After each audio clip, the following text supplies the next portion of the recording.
Voilà, mesdames, messieurs, assalamu alaikum. Oh là là. Oui, on tonta ko ngal ne. On y jam. Oui.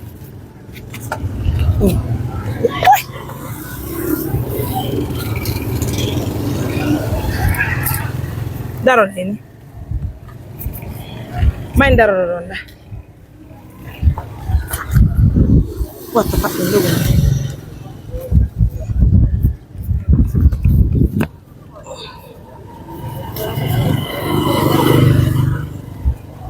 Mày o ɗo wawata fewne je haray ko ɓeɗo indon lañi ɗon fala sunninde. D'accord. Mesdames, messieurs, nous sommes à Sangaré, vous l'avez constaté, hein? Et nous sommes avec un papa qui est venu nous demander de l'aide. Selon lui, sa femme lui a quitté définitivement pour le laisser avec les enfants. C'est lui qui prépare, c'est lui qui fait pour tout ce qu'il fait, c'est pour ses enfants. Joni paykoy onye jam de wawi halude omono wawi halude ko mbona ɓe hecci ono wata haalde on jarama maalu ça va ɗay jam ko ɗo woni jiwum kunne e tufalima noppi ɗin kan wala woni kotani o huddino joni noon ɗon faala men naatuɓe l'école o faala men ɓoro noon wata haalde comme noon naatita l'école Paykou ça va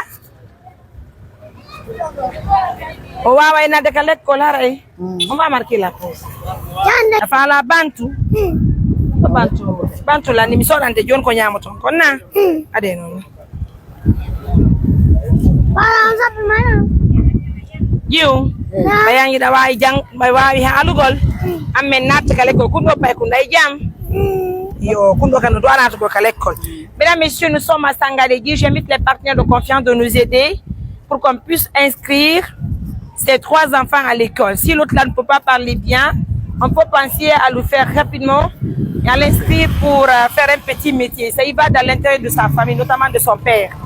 Mais nous allons toujours prodiguer des conseils à toutes les mamans de suivre l'émission.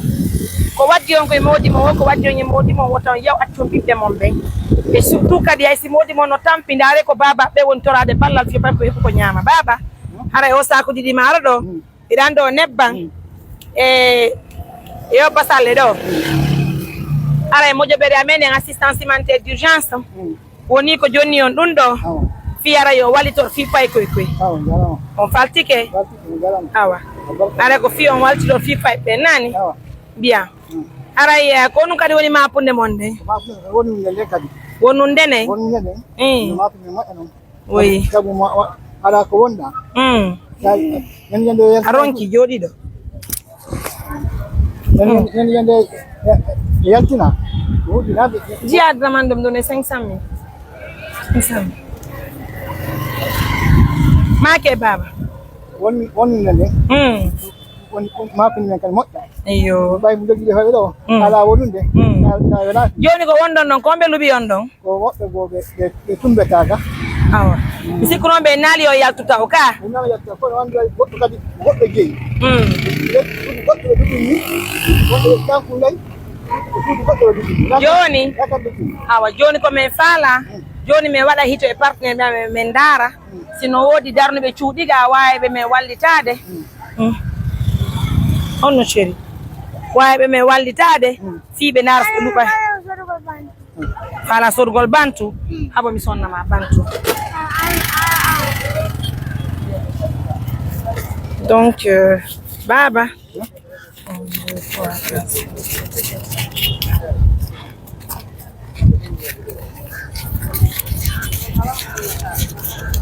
baba hino do 500 000 o 500 000 don ko wattu fi mafeji din do fi pay ko nani ara beru ko sonnajo mon gon ko yeacci on kon jebbile andi ton pigi ni foko dre yalla nani do menen men okkipoto hara e teddingol pay koy ya si tay woni be au fait be jawi e jamo ƴere ndare no windire be kala ko me wada hito e partenaire bi amen ben nan hande non par exemple si men nabi teddingol koy pay koy wawa kippude be bawa men ga wawa kippude ɓe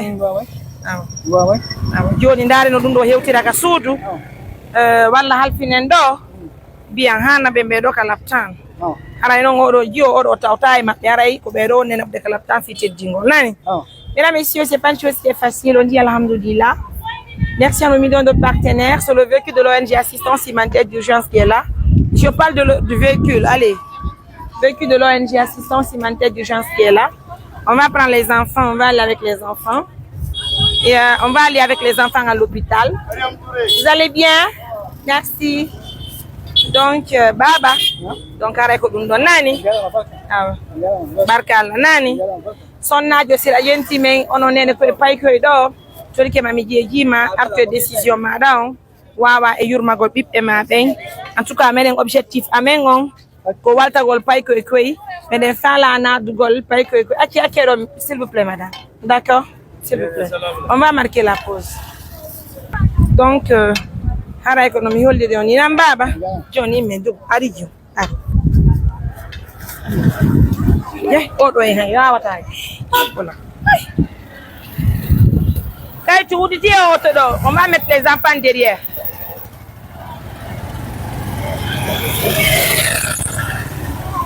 Walla men darnugol motoji ɗi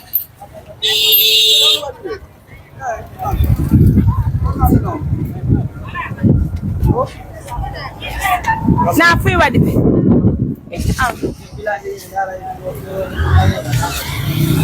affaire mi naata woni ɗum bilaji ɗi oui c'est vrai ko ba ñowe ne ok awa violet do jawe to. Allez mes amours, on va marquer la pause, à tout à l'heure.